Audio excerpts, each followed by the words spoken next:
Right, so we are now adding in a new type of quadrilateral that has no parallel sides. So a kite is a quadrilateral with two sets of consecutive congruent sides. So we're going to mark up our diagram here. EK is congruent to ET, and TI is congruent to KI. So these are our consecutive congruent sides. So these two are consecutive, which means they're in a row, consecutive in a row, and they're congruent. So our non-vertex angles of this kite are congruent. And the non-vertex angle in this picture would be angle K and angle T. So the vertex angles, which would be E and I, are bisected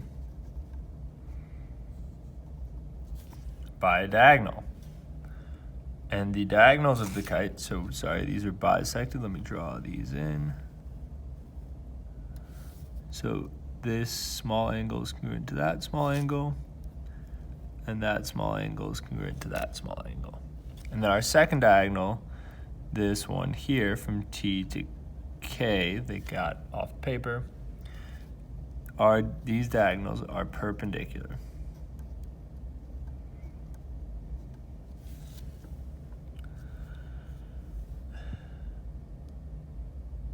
And the diagonal connecting the vertex angles of a kite is the bisector. So this small piece is congruent to that small piece, is the bisector of the other diagonal. So since kites have so many different properties, we can do some more interesting things with these, which we might not be able to find with other quadrilaterals. So with this kite, we know this side is 28, so we know this side is 28. And if this is x, then that's x. Remember, the perimeter of any quadrilateral will be all four sides added together. So our perimeter, we could say 116 equals 28 plus x, right? All four of the sides added together. So we could say 116 equals 56 plus 2x. So subtract 56 from both sides, we would get 160 equals 2x. Divide both sides by 2.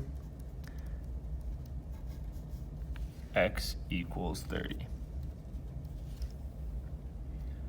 So on our next one here, we have a kite sitting on top of a trapezoid.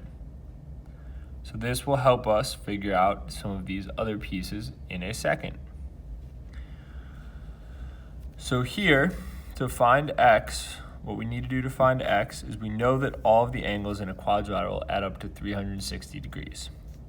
So we have 22 plus 137 plus x. The angle we don't currently have is this one right here. But since we know the non-vertex angles are congruent, we can say that that's 137 as well. So 22 plus 137 plus x plus 137 has to equal 360. So with this, when these are all added together, we get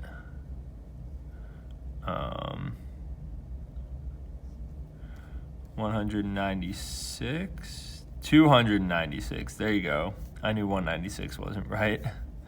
296 plus x equals 360. Subtract 296. We get x equals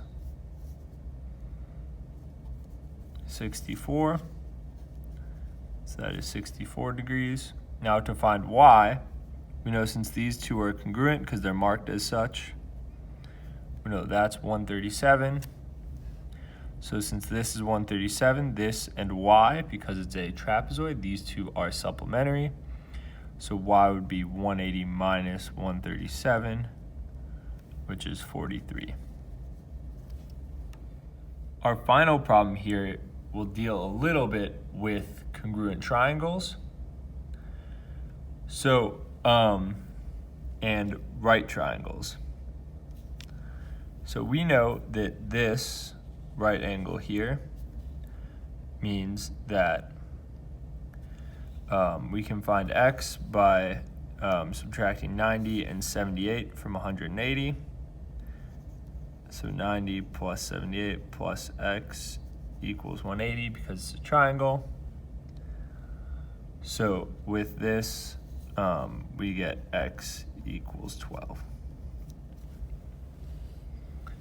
And then to find y, we know that this angle was bisected by one of our properties above, so that's 41 degrees. We can draw in our right angle here again.